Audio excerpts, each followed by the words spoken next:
этом году в деревню Аракаево из разных уголков Свердловской области, Южного Урала и Башкортостана съехались 50 вокалистов от 16 до 80 лет. Главное условие участия в фестивале осталось неизменным. Певцы должны исполнить старинную народную песню акапелла, то есть без музыкального сопровождения.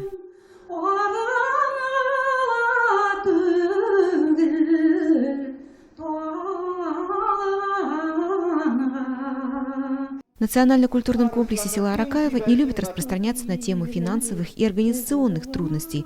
В сегодняшнее кризисное время они, конечно, есть.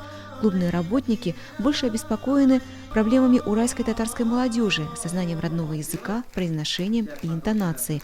Кстати, в этом году, по отзывам жюри, молодые исполнители представили татарскую песню достойно, хотя многие не перестают удивляться, как можно чувствовать татарскую мелодию, не говоря и не понимая татарский язык.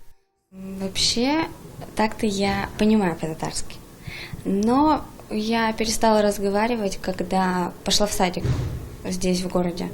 А так родители прививают, у меня родители по-татарски со мной разговаривают, и папа у меня поет, поэтому вот и я пою.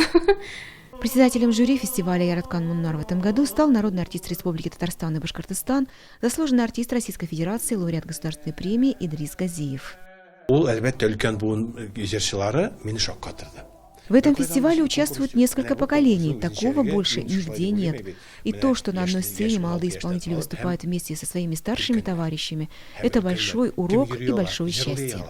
Гала-концерт фестиваля «Яраткан Муннар-2016» в Аракаево завершился выступлением председателя жюри, а также почетной гости форума Народной артистской республики Татарстан Резидой Тухватуллиной.